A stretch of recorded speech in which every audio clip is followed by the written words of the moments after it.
지금 이 순간에도 우리 몸에서는 생사를 건 치열한 전투가 벌어지고 있습니다.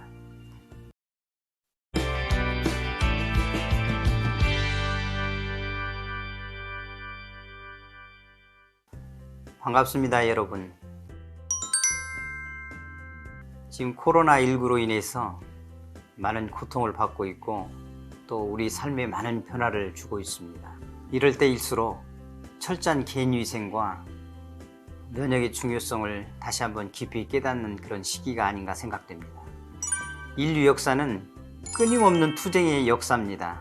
의학적 관점에서 볼 때 인류를 괴롭히는 그 질병에 맞서서 건강하게 살고 싶은 욕구를 충족하기 위해서 끊임없이 약을 찾고 또 약을 개발하는 그런 노력을 계속해 왔습니다. 20세기 들어서 의학이 비약적으로 발전을 하고 제약 산업도 놀랄 만큼 발전을 거듭했음에도 불구하고 현대의학은 심각한 위기에 빠져 있습니다. 이렇게 의학이 발전하고 제약 산업이 발전함에 따라서 인간의 평균 수명이 많이 늘어났고 또 대부분의 질병을 다스릴 수가 있게 되었습니다. 그런데 새로운 질병의 위협에 빠져서 현대의학은 지금 심각한 위기에 빠져 있다고 볼 수가 있습니다. 처음 20세기 들어서 최고의 발명품이라고 할 수 있는 항생제, 즉 페니실린이 발명이 됨으로써 그 인간의 기대 수명도 많이 늘어났고 우리의 그 대부분의 질병을 다스릴 수가 있게 되었습니다. 감염 질병을 다스릴 수가 있게 되었음에도 불구하고 안타깝게도 항생제의 오남용으로 인해서 어떤 항생제도 듣지 않는 슈퍼박테리아 출현은 의학계를 굉장히 두렵게 하고 어렵게 만들고 있습니다. 1차 항생제가 발명이 되고 새로운 내성 세균이 계속 생김으로 인해서 2차, 3차, 4차 항생제들이 계속 개발을 했음에도 불구하고 더 이상 어떤 항생제도 듣지 않는 슈퍼박테리아는 우리를 너무 두렵게 만들고 있습니다. 또한 그 새로운 변종 바이러스가 계속해서 우리를 괴롭히고 있습니다. 최근 우리가 경험한 바이러스는 에이즈 바이러스, 사스, 메르스, 에볼라, 지카, 또 요즘 그 코로나19 바이러스 이렇게까지 새로운 변종 바이러스가 계속 출현을 하고 있고 또 앞으로도 또 새로운 변종 바이러스가 계속해서 생겨 우리 인간을 굉장히 어렵게 만들고 고통스럽게 할 것으로 예상을 하고 있습니다. 그리고 조기 진단 방법과 치료 방법이 계속 발전을 함에도 불구하고 악성암이 계속해서 증가를 하고 있고 한국 환자들의 절대적인 사망 원인 1위가 바로 악성암입니다. 그리고 암과의 전쟁에서 사실 의료계가 완패했다고 볼 수가 있는 거죠. 그리고 계속해서 증가하고 있는 그 자가면역 질환과 비만, 이 비만의 2차 그 질병이나 합병증이나 이런 문제로 인해서 의료계에서 특별히 해줄 수가 없는 어려움에 빠져 있습니다. 그래서 이런 문제 때문에 현대의학은 심각한 위기에 빠져 있는데 그때 우리가 다시 면역 시스템의 중요성을 다시 한번 깨닫게 되고 여기에 그 연구를 계속해서 하고 있고 또 이 면역 시스템을 이용한 새로운 치료 방법들이 개발되고 있습니다. 2012년도에 세계적으로 과학 다큐멘터리 방송으로 유명한 내셔널 지오그래픽에서 아주 재미있는 방송을 했습니다. 인류를 멸망시키는 시나리오 10가지를 선정해서 방송을 했는데 그 중에서 눈길을 끄는 거는 바이러스에 의한 시나리오가 2가지가 선정이 됐다는 거죠. 6위의 그 변종 바이러스에 의한 그 전염병, 그리고 1위에 선정된 것은 그 합성 생물학, 즉 새로운 바이러스의 생산 위험인데요. 의학 기술이 발전함에 따라서 조그마한 연구소에서도 얼마든지 바이러스를 합성하고 또 생산해낼 수 있는 그런 상황입니다. 근데 여기에서 의도적이든 아니면 사고든 이런 바이러스가 그 새어나와서 전 세계적으로 번짐으로 인해서 우리 인류가 멸망에 빠질 수 있다는 거죠. 그러면 이런 그 바이러스나 전염병에 대해서 어떻게 대처를 할까요? 현재 우리가 다 하고 있는 겁니다. 철저한 개인위생과 면역 시스템을 강화를 하고 철저한 방역이 필요하겠죠. 그리고 백신이나 항바이러스 치료제를 개발을 해서 사용을 하는 거죠. 그런데 안타깝게도 백신이나 항바이러스 치료제는 어렵습니다.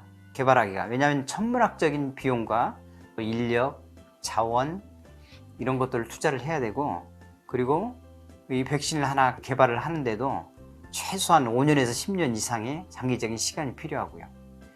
그런데도 불구하고 바이러스들, 특히 그 mRNA 바이러스는 그 복제하는 과정에서 변이가 쉽게 잘 일어납니다. 어렵게 힘들게 개발을 한 이런 백신이나 이런 것들이 무용지물이 될 수도 있고요. 그리고 새로운 변종 바이러스들이 계속해서 발생하는데, 이런 거를 예측을 해서 새롭게 이런 백신이나 그런 치료제를 만드는 게 사실 굉장히 어렵다고 볼 수가 있습니다. 지금 이 순간에도 우리 몸에서는 생사를 건 치열한 전투가 벌어지고 있습니다. 단지 우리가 볼 수도 없고 또 만질 수도 느낄 수도 없을 따름이지만 말입니다. 이런 치열한 전쟁이 지금 이 순간에도 우리 몸에서는 계속해서 일어나고 있다는 거죠. 우리는 하루에도 수천 개의 암세포가 생기고 또 세균이나 바이러스, 독소 이런 것들이 우리 몸에 유입이 돼서 우리 정상세포를 공격을 합니다. 그런데도 내부의 적, 외부의 적으로부터 우리 몸을 건강하게 지켜주는 아주 고마운 존재가 있습니다. 그게 바로 면역 시스템이라는 거죠. 신이 우리 인간을 창조를 하고 나서 마지막으로 우리가 건강하게 살 수 있도록 아주 정교하고 강력한 시스템, 그런 장치를 마련해 뒀는데 바로 그게 면역 시스템입니다. 즉 스스로 치유할 수 있는 능력, 자연 치유력, 그리고 내 몸 안에 주치인 바로 이 면역 시스템이 있기 때문에 우리는 건강하게 살 수가 있는 거죠. 그런데 만약에 이 면역 시스템이 선천적이든 후천적이든 심각한 문제가 생긴다면 어떻게 될까요? 여러분 혹시 버블보이라는 얘기를 들어보셨는지 모르겠습니다. 사진의 왼쪽에 보시면 이 어린아이는 1971년도에 미국 텍사스주에서 태어난 데이비드 베트라는 어린아이입니다. 이 아이는 선천적으로 면역 시스템이 심각한 결핍을 가지고 태어났습니다. 그래서 우리는 이렇게 아무렇지 않게 그냥 다닐 수도 있고 먹고 이런 활동을 다 할 수가 있는데, 이 아이는 우리처럼 이렇게 밖으로 마음대로 다닐 수도 없고 먹을 수도 사람을 만날 수도 없습니다. 왜냐하면 면역 시스템이 너무 심각하게 결손이 된 상태로 태어났기 때문에 플라스틱으로 만든 유니트 공간 안에 이 아이는 갇혀 생활해야 됐습니다. 그래서 공기라든지 먹는 물, 음식 이런 것도 철저하게 소독을 해서 그 안으로 공급을 해줘야 되고요. 또 오른쪽에 보면 그 가족이나 친지, 지인들을 만날 때도 이 유니트 그걸 사이에 두고 만나야 되는 그런 안타까운 그 아이입니다. 그래서 이거를 보고 기자들이 이 아이한테 별명을 지어줬는데 바로 버블보이라는 별명을 지어줬습니다. 버블은 사실 터지면 금방 흔적도 없이 사라지는 그런 거기 때문에 이 아이는 버블처럼 아주 생명에 심각한 위협을 가지고 문제를 가지고 태어났기 때문에 기자들이 버블보이라는 그 별명을 지어줬는데, 안타깝게도 이 아이는 딱 12년을 살고 사망을 했습니다. 그래서 기자들이 기사화했을 때 전 미국인들뿐만 아니라 전 세계인들이 굉장히 마음 아파하고 눈물을 흘린 일이 있었습니다. 그래서 우리는 이 면역 시스템이 이렇게 중요하고 이렇게 건강을 지켜주는 아주 고마운 존재임에도 불구하고 우리는 이런 거를 종종 잊고 사는 경우가 많습니다. 그래서 이 면역 시스템은 정리를 하자면 크게 세 가지로 요약해서 말씀을 드릴 수가 있습니다. 나의 정상세포와 내가 아닌 거, 비자를 구분을 할 수 있는, 나한테 위협을 가할 수 있는 나쁜 적을 인지를 하는, 인식을 하는 작용이 있고요. 나를 공격하는 나쁜 거, 비자가 있으면 이런 것들을 처치를 하고 없애고 해결을 해야 되는 그런 반응을 합니다. 그리고 이런 정보를 기억을 했다가 나중에 똑같은 그런 적이 들어오거나 나쁜 것들이 우리 몸을 공격을 하려고 들어오면 바로 즉각적으로 대항해서 그걸 처치를 하고 해결을 하는 그런 역할을 합니다. 그래서 이 세 가지 역할, 즉 인지하고 반응하고 기억하는 이 세 가지 역할 중에 어느 하나라도 조금이라도 문제가 생긴다면 우리는 심각한 질병에 빠질 수도 있고 더 나아가서는 사망할 수도 있는 거죠. 그런데 이 면역은 항상 적절하게 밸런스, 균형을 잘 유지를 해야 된다는 거죠. 너무 예민하게 과잉 반응을 했을 경우에는 알레르기 비염이라든지 아토피, 건선, 천식, 꽃가루 알레르기 등 이런 여러 가지 질병들이 생길 수가 있고요. 이게 적절하게 반응을 해야 되는데 제대로 반응을 하지 못하는 그런 경우에는 각종 암이라든지 각종 세균, 바이러스, 곰팡이균 등등 감염성 질환에 걸릴 수가 있다는 거죠. 또 한 가지 재밌는 거는 이것도 IQ가 있어서 적절하게 나와 비자, 내가 아닌 것들을 잘 구분을 해야 되는데 정상적인 세포를 적으로 오인을 하고 이것들을 계속 공격을 해서 문제가 생기는 그런 일이 생길 수가 있다는 거죠. 그러면 IQ가 저하돼서 내 정상 세포를 적으로 오인하고 계속 공격을 하면은 각종 자가 면역 질환이 생길 수가 있다는 거죠. 그래서 우리 면역은 적절하게 밸런스를, 균형을 잘 이루어서 적절하게 필요할 때 반응을 해야 된다는 거죠. 그래서 우리 몸의 방어 시스템은 크게 세 가지로 볼 수가 있습니다. 1차, 2차, 3차 방어로 나눌 수가 있는데요. 1차 방어는 일단 물리적인 장벽을 가지고 있습니다. 우리 피부라든지 점막이라든지 털이라든지 이런 것들이 1차적으로 물리적으로 적들이 유입하지 못하도록 방어를 하는 경우고요. 또 땀이라든지 눈물이라든지 또는 위산, 그리고 우리 소화기관이나 호흡기관에 있는 점막 이런 것들이 화학적 장벽을 이룬다는 거죠. 그 안에는 약산성을 띠고 있고 또 이런 세균이나 바이러스나 이런 것들을 없앨 수 있는 분해 효소들이 같이 포함이 되고 있습니다. 그래서 이런 화학적 장벽이 있고, 그리고 재채기나 기침이나 이런 것들을 통해서 나쁜 것들을 바깥으로 배출하는 반사작용, 이 세 가지가 1차 방어라고 할 수가 있습니다. 그런데 이런 나쁜 것들이 1차 방어선을 뚫고 바로 2차 방어선을 뚫고 들어오면 2차 방어 기전이 작동을 하게 됩니다. 바로 즉각적으로 초기에 대응을 하는 선천성 면역이라고 볼 수가 있는데요. 여기에는 주로 대식세포라든지 자연살해세포, 과립구들, 백혈구 중에서 과립구들 이런 것들이 적절하게 반응을 해서 그런 나쁜 것들을 처치를 하는 거죠. 그리고 나서 이제 3차 방어로 가는데 좀 시간이 지나면 보통 한 2, 3주 정도 이상이 이제 걸리게 되는데, 이거를 후천성 면역이라고 볼 수가 있는데 여기에 관여하는 세포들이 바로 T세포하고 B세포가 있습니다. T세포는 세포성 면역을 주로 담당을 하고요. B세포는 항체를 만들어서 중화를 시키는 그런 체액성 면역을 담당하게 되겠습니다. 그래서 우리 몸은 이런 1차 방어, 2차 방어, 3차 방어를 통해서 우리 몸을 방어를 하고 건강을 유지를 시켜준다는 거죠.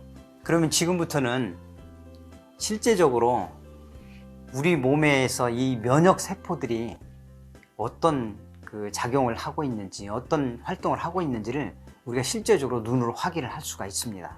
이 면역 세포는 어떤 세포들일까요? 혈관이 터져서 피를 낸다든지 아니면 혈액을 채취를 하면 이렇게 빨간 액체로 되어 있습니다. 그래서 우리 눈에는 빨간 액체로만 보이죠. 이 액체 안에는 우리 눈에는 안 보이지만 혈구들이 있다는 거예요. 이렇게 적혈구가 있고요, 혈소판이 있고 백혈구가 있습니다. 이 백혈구들이 바로 면역 세포들인데요. 이 백혈구는 종류가 아주 다양합니다. 종류가 굉장히 다양하고 이것들은 고유한 기능을 가지고 있어서 역할을 하지만 서로 유기적으로 굉장히 긴밀히 협조해서 같이 공조를 해가지고 적들을 물리치는 그런 작용을 하고 있습니다. 바로 이 사진은 우리가 일반 현미경으로 볼 수는 없고요. 혈액을 이제 전자현미경으로, 특수현미경으로 촬영을 한 그런 사진이 되겠습니다. 지금 여기 보시면 오른쪽에 안테나처럼 나와 있는 이 세포가 바로 수지상 세포입니다. 이 수지상 세포는 이렇게 나뭇가지처럼 안테나처럼 나와 있다 그래서 수지상 세포라고 그러는데요. 이것들은 바로 우리 군대로 치면 척후병이라고, 정찰병이라고 볼 수가 있습니다. 그래서 우리 몸을 돌아다니면서 내가 아닌 비자, 나쁜 적을 인지를 해가지고 이 전투를 총괄하는 T세포에다가 알려주게 됩니다. 그래서 적들이 침입해 왔다는 걸 알려줌으로써 우리 면역세포들이 가서 공격을 할 수 있도록 이렇게 만들어주는 그런 척후병이라고 볼 수가 있습니다. 지금 이 사진은요, 이렇게 왼쪽에 보면은 박테리아들이 떼거지로 이렇게 몰려 있습니다. 증식을 해서 몰려 있는데 그 오른쪽에 대식세포가 이것들을 가서 잡아먹고 있는 그런 사진이 되겠습니다. 이거는 기생충인데요. 호중구, 호산구, 또 그 다음에 호염구가 있는데 특히 이런 기생충들은 그 과립구 중에서 호산구가 때로 몰려들어서 이 기생충들을 공격해서 이것들을 처치를 한 그런 사진이 되겠습니다. 이거는 세균을 우리 과립구 중에 일종인 그 호중구가 쫓아가서 이거를 잡아먹으려고 하는 그런 사진이 되겠습니다. 가운데 빨갛게 된 거는 암세포인데요. 그 주변에 자연 살해세포들이 같이 협공을 해서 암세포를 공격을 하는 사진이 되겠습니다. 이거를 좀 더 자세하게 보면 오른쪽에 있는 게 암세포고 왼쪽에 있는 게 자연 살해세포죠. 이 자연 살해세포는 특히 우리 몸에서 가장 강력한 그런 특공대 세포라고 볼 수가 있습니다. 이것들이 어떻게 암세포를 공격을 하냐면 암세포 표면에다가 퍼포린이라는 효소를 분비를 해서 암세포에 저렇게 구멍을 뚫게 만듭니다. 그리고 그 안에다가 소금과 염분기를 잔뜩 집어넣게 되고 그랜자임이라는 효소를 뿌려서 세포질을 녹이고 DNA를 소멸시키는 역할을 합니다. 그래서 그 효소들을 투여를 해서 암세포를 소멸시키는 그런 작용을 하는 것을 이렇게 보여주는 실제 사진입니다. 네, 이거는 우리 방어 기전에서 1차 방어, 2차 방어, 3차 방어 중에서 3차 방어, 즉 후전성 면역을 담당하는 세포인데요. 왼쪽에 있는 게 바로 T세포입니다. 그리고 오른쪽은 B세포인데 또 T세포는 종류가 여러 가지가 있습니다. 우선 그 킬러 T세포 또는 사이토탁식 T세포라고 T셀이라고 해서 살상 T세포가 있고요.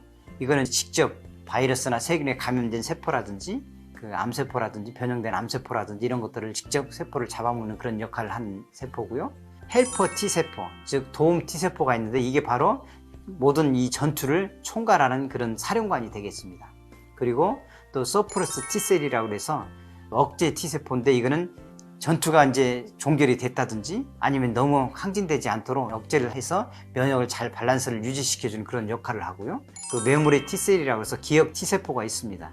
이런 것들은 그런 정보들을 다 기억에 뒀다가 다음에 또 필요할 때 바로 즉각적으로 대응할 수 있도록 정보를 저장하는 그런 세포들이 있습니다. 그리고 오른쪽에 그 B세포는 T세포, 특히 그 도움 T세포, 헬퍼 T셀의 정보를 받아가지고 그 적들, 뭐 바이러스라든지 박테리아라든지 그 적들의 적합한 미사일 같은 공격을 만드는데 그게 뭐냐면 그 엔티바디, 항체를 생성을 합니다. 그래서 적들의 표면에 붙어서 중화를 시키는 역할을 해서 그것들이 활동을 하지 못하도록 하는 역할을 합니다. 이런 세포가 바로 오른쪽에 있는 B세포인데요. 이것이 바로 체액성 면역을 담당하는 B세포가 되겠습니다. 가운데 파랗게 된 거는 암세포입니다. 그리고 주변에 있는 세포들이 바로 독성 T세포입니다. 이 독성 T세포들이 그 안에 빨간 과립들이 들어있습니다. 그래놀이라는 과립들이 들어있는데 여기에서 독소들을 가지고 있어가지고 암세포를 사멸하는 사진이 되겠습니다. 지금 이런 사진들은 일반 현미경이 아닌 특수 전자현미경으로 스캔을 떠서 거기다가 색소를 입혀가지고 특수 촬영을 한 진짜 우리 몸에서 직접 이렇게 활동을 하는 그런 모습들입니다. 정말 대단히 신기한 모습이죠. 그러면 T세포 중에서도 특히 도움 T세포, 헬퍼 T셀이라는 이 도움 T세포가 전투를 총괄하는 지휘자, 즉 그 총사령관이라고 볼 수가 있는데요. 아무리 전쟁을 할 때 군인이 아무리 많고 무기가 장비가 아무리 많다 하더라도 전쟁을 효율적으로 총괄 지휘하는 사령부 역할이 굉장히 중요합니다. 그 역할을 그 T세포 중에서도 도움 T세포가 하는데 그림에서 보면 왼쪽이 도움 T세포고요. 오른쪽이 그 자연 살해세포, 내추럴 킬러셀이죠. 이 내추럴 킬러셀은 2차 방어 기전을 담당하는데 직접 돌아다니면서 암세포라든지 바이러스나 박테리아나 감염된 세포들을 직접 죽이는 역할도 하지만 이제 만들어져서 아직 적군을 만나지 못해서 활성화가 되지 않은 그 NK 세포들이 있습니다. 이런 것들에 각자 백혈구 세포들이 적들과 싸우고 그런 정보들을 다 이 T세포한테 전달을 해줍니다. 그러면 이 T세포가 아직 활성화되지 않은 그런 NK세포, 자연 살해세포한테 정보를 주는데 그래서 이거를 이제 활성화시킵니다. 액티베이션 시킨다고 그러는데 활성화시켜서 가서 적들을 물리치는 역할을 하는데 이때 이 전투를 할 때 서로 간에 긴밀하게 그 서로 정보를 교환하고 이렇게 해야 되는데 이 백혈구 세포들은 어떤 식으로 정보를 교환을 할까요? 사이토카인이라는 단백질 세포들을 분비를 해서 그 안에 정보를 주고받는데 바로 이런 것들을 총칭을 해서 사이토카인이라고 하는데 이 단백질 세포를 분비를 해서 정보를 주는데 바로 그게 트랜스퍼 팩터라는 거죠.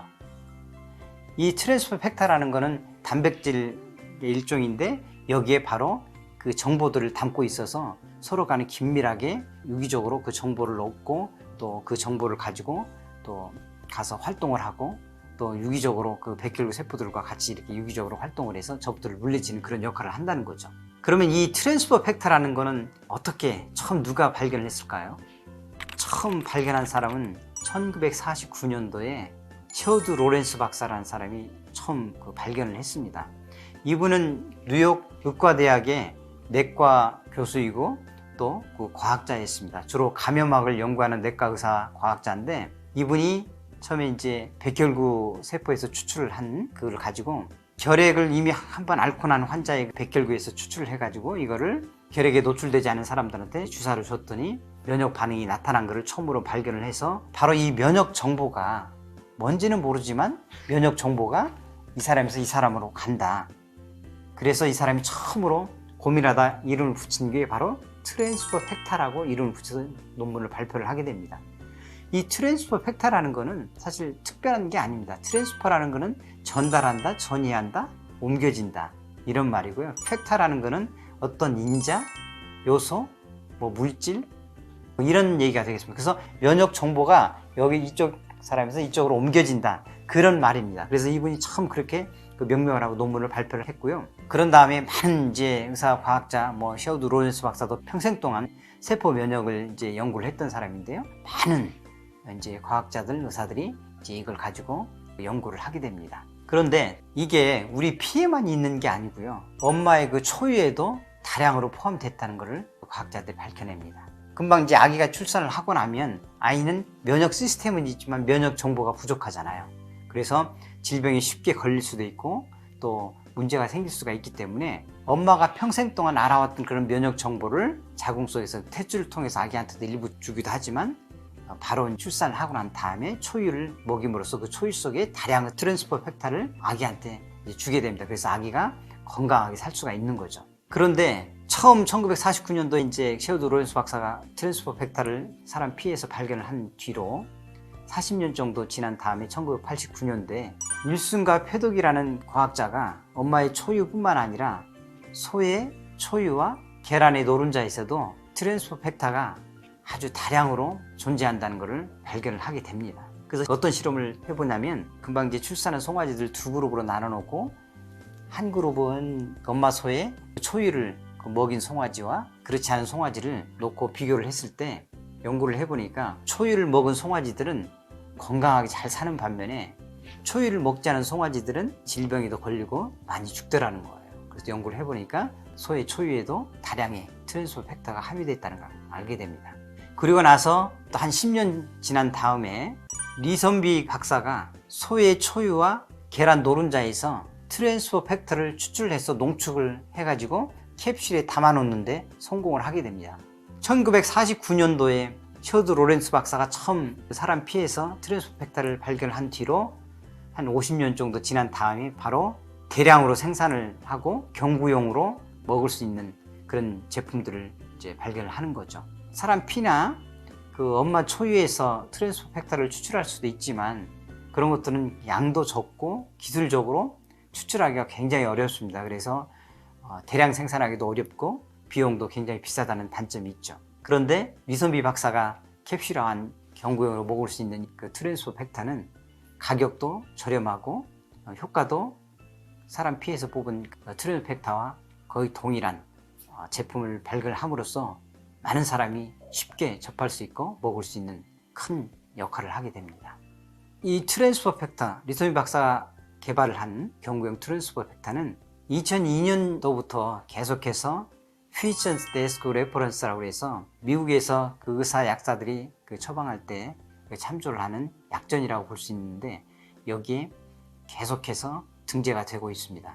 여기에 등재된 내용을 보면 고용량으로 장기 복용을 하더라도 알레르기 반응이나 부작용이 전혀 없었고, 우리 피에서 뽑은 트랜스퍼 팩터 이런 주사제와 효과가 동일하거나, 그리고 종의 구분이 없다는 거죠. 소에서 뽑은 거나 닭에서 뽑은 거, 사람 거 이런 것들이 구분 없이 다 서로 사용할 수가 있다는 거죠. 그러니까 소의 것을 우리 인간이 먹어도 되고 인간의 것을 소에 먹어도 되고, 그래서 이 종의 구분이 없다는 것은 굉장히 우리한테 큰 축복이라고 볼 수가 있습니다. 그리고 트랜스퍼 팩터를 먹으면 한 개 먹는 것보다 두 개 먹는 게, 고용량으로 먹는 게, 그러면 생체 나이도 젊어지고 이 면역 세포들의 생산이라든지 활동이라든지 이런 것들이 훨씬 좋아진다는 거고요. 그리고 면역 글로불린 A, 특히 이제 우리 침샘에서 이 면역 글로불린 A는 그 항체죠. 이 항체가 한 73%가 증가하더라. 이런 내용들이 퓨전 데스크 레퍼런스에 계속 등재가 되어 있습니다. 그래서 의사나 약사나 전 세계 의사들이 참조를 하는 이런 약전에 계속해서 올라와 있어서 안심하고 환자들한테 또 필요한 사람들한테 처방할 수 있는 그런 내용들이 들어있다는 거죠. 그래서 트랜스포 팩터를 정리를 하면 이렇습니다. 트랜스포 팩터는 비타민이나 미네랄이나 허브나 호르몬이나 이런 약이 아닙니다. 모든 고등 동물의 체내에, 인간을 비롯한 모든 고등 동물의 체내에 존재를 하는 면역 정보를 전달하는 물질이고요. 이것은 면역 반응을 유도를 하고 조절을 하고 억제하는 기능을 가지고 있는 면역 및 예방학 분야에서 이루어진 가장 값진 발견 중에 하나라고 볼 수가 있습니다. 그래서 결론적으로 코로나 팬데믹 상황에서 우리가 면역을 어떻게 하면 적절하게 유지를 하고 잘 조절을 할 수 있는 그런 습관을 들일 수 있는지 한번 보겠습니다. 우선 체온을 잘 유지를 해야 되겠죠.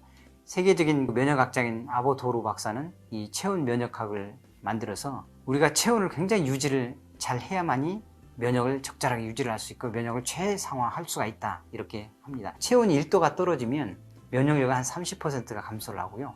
체온이 1도가 올라가면 한 50% 면역력이 증가를 한다고 알고 있습니다. 그리고 적절한 운동을 하고 꼭 필요한 영양 균형을 잘 맞춰서 해야 되겠죠. 특히 우리 장내 환경을 개선을 시키는 좋은 것들, 식이섬유라든지 또 유산균들 먹는 것들이 굉장히 도움이 많이 되겠죠.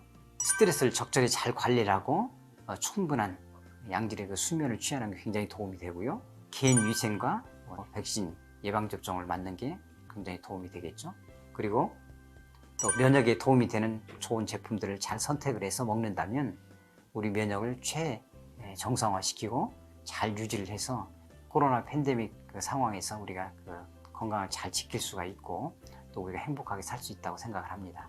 지금 어렵고 힘든 그런 시기지만 빨리 이 코로나가 종식이 되어서 정상적인 일상적인 생활로 돌아갔으면 좋겠습니다. 여러분들 모두 건강하시고 행복했으면 좋겠습니다. 감사합니다.